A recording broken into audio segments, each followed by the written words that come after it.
The Winston Skulker, Part 1. The drive down to Connecticut was surreal. It was a portion of the country I had forgotten, surprising considering the fact that it lies within the tri-state area. We moved from LA, my father having a business in the Northeast.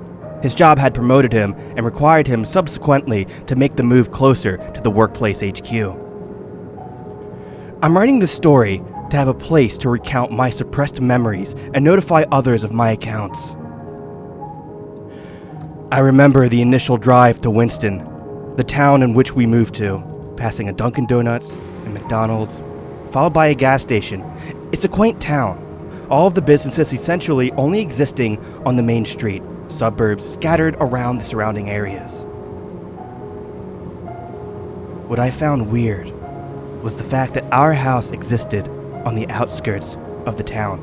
We drove through the entirety of it just to plop ourselves out in the boonies. Fun. Approaching the brown house, a long lawn stretched out in front of it. My father turned his head slightly towards me in the back as to exclaim to both my mother and I, "This is going to be great for us, staying out here in the quiet. A good change from LA, I'd say." He slowed the car as we neared the driveway and fully rotated his head towards me and looked me in the eye. "You'll definitely like it here, Dylan." I rolled my eyes and proceeded to look back out the car window towards the house. I remember my first impressions were distinct. Something about the house I could tell was definitely off, but I couldn't quite pinpoint what. I suppose any new change in life will seem a bit uncanny and will require a bit of time to acquaint yourself, but something just struck me weird. I shrugged it off.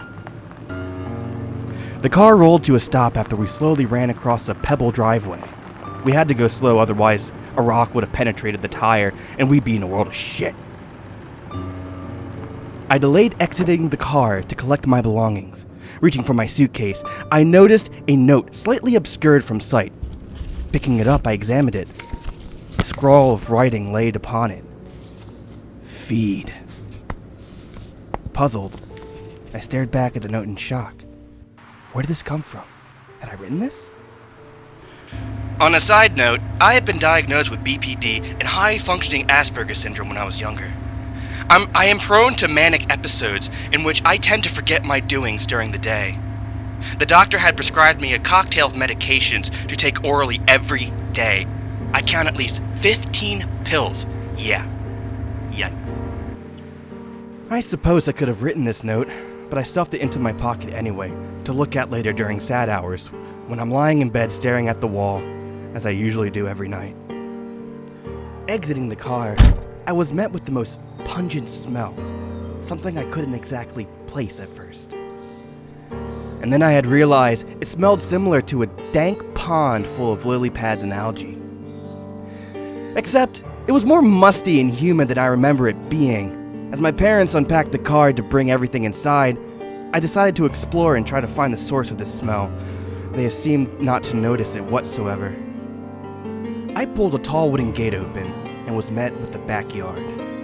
The grass had not been cut in what seemed to be years, reaching up to my neck. I'm 5'7". The most notable thing was the above-ground pool that loomed in the middle of the yard, slightly elevated off the ground. It was obvious it was completely overtaken by nature of the years, yet I still felt the urge to investigate.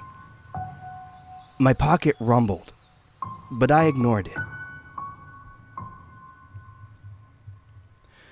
I walked around the circumference of the pool, climbing the soft, rotted steps up to the lounging area and stood at the edge of the water. It seemed like the water had turned into an entire ecosystem in on itself. Tadpoles, frogs, fish. They were all living within this body of water. I was astonished, to be quite honest, yet horrified at the fact that my father had decided on such a decrepit house. I made a mental note in the back of my mind to bring this up to him later in the night after we settled in. when I was met with one of the most bizarre experiences I can ever recall.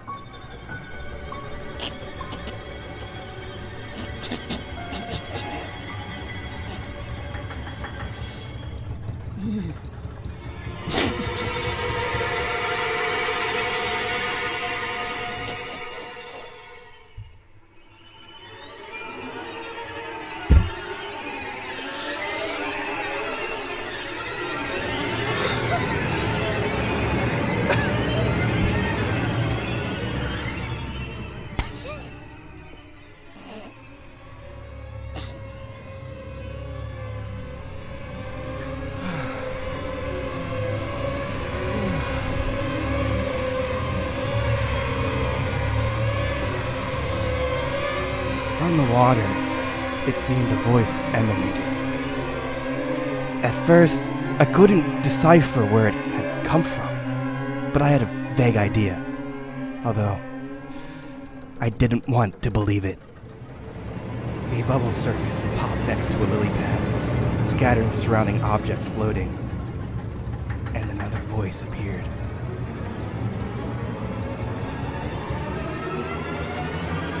It seemed to have said, "Feed?" I subconsciously muttered out loud, to which another bubble popped up and responded with,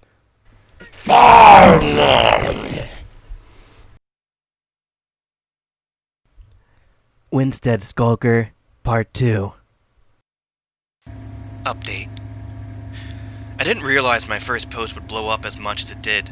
It warms my heart to know that there are other wayward souls out there who are understanding of my situation, and it makes me feel less alone, I suppose. So thank you guys. Anyway, let me recount what happened after my bizarre incident at the pool. My legs shook as I stood there at the edge of the water. I didn't know what to do. Something was speaking to me from the shallow depths of this tiny pond. I assumed quickly that the depth had to have been at least 4 to 5 feet, but I wasn't sure. My mind was racing a million times per minute. I was dazed, confused, scared. I felt an asthma attack coming on, and I didn't have my inhaler on hand. It was in my suitcase, which my parents had brought inside. My heart was pounding with newfound terror.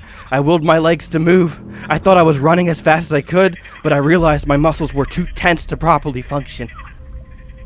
This sent an even greater wave of terror throughout my body.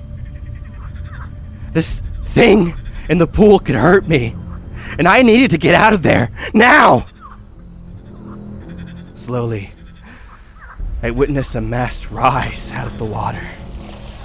The surface bubbling intensely before a hulking heap of vine, algae, and barnacles erupted from the water, lumbering towards the ladder to get out. And I was stationed solidly right beside it, not capable of willing myself to run the fuck out of there. I couldn't do it. I couldn't do it. I couldn't breathe. I couldn't think. Anxiety was coming on. Panic was overtaking my mind. With no clear head, there was nothing I could do to get out of this terrible situation. So I did the only thing that I could. Scream. I let out the loudest scream I have ever fathomed. Something so deep and guttural within my throat, it felt as if I have used all of the energy in my body and more just to summon it. I swear I heard it echo and bounce off the tree lines behind me. And then I passed out. Winston Skulker, Part 3. My senses slowly returned to me, and I felt warm. Voices surrounded me, beckoning to me, and for a minute, I thought I had died. I was so overcome with emotion previously, I legitimately thought there was no way out of that situation. And then I remembered everything. I remembered the creature in the pool. I sat up as fast as I could, finally realizing my mother was directly in my face, trying to console me. Mom! Mom! There was something in the pool! It wanted to hurt me. I think it was going to kill me. It talked to me. It got out. I saw it. I swear I saw it. A resonating silence filled the room for what felt like hours as I sat there, giving my mother an expectant face. She stared back at me, visibly confused and concerned. "Honey, there's nothing out there. You were yelling as we took you up here to the living room about whatever you saw. And your father checked the pool himself to make you feel better. There's nothing there, honey. It's okay." I stared at her hard, trying to analyze what she had just told me. It felt foreign. She didn't believe me. No one ever believed me. She wavered off a bit. "Maybe we need to talk to a new doctor and find a different medication for you." She held a bottle up to her face. "I don't think these are working correctly." "Mom!" I yelled out loud. "My meds have nothing to do with this. I saw what I saw, and I am not lying to you. Why would I have any reason to lie?" She turned her head back at me, donning a look of unbelief. I knew now I had messed up. A lie. And I lie all the time. I know I'm a pathological liar, and there's nothing I can do about it. I know I've lied a lot in the past, and I'm sorry, Mommy. But you have to believe me right now. I swear there is something living inside of that pool, and it scared me so much." She grabbed me by both my shoulders and looked me in the face. "There is nothing in that pool, and you are fine. We are fine. I know change is hard, but this will be great for us. You'll have a new school, make new friends, and live a new life away from what we had before. Please, trust me." The entire time, my father was resting his shoulder against a door frame behind my mother, listening intently with his back turned to us. "Your mother is right. There's nothing in that pool, and you need to realize this. I think you honestly just need to go to sleep it off, and I'll wake you up for dinner later." My father didn't believe me at all. He has never believed me in the past, so I honestly didn't expect him to. "I can't believe you guys. Whatever." I stormed out of the living room and ran down a long hallway with a dusty grandfather clock at the far end, rapidly turning around the corner into the far room and slamming the door behind me. New life. Here I come.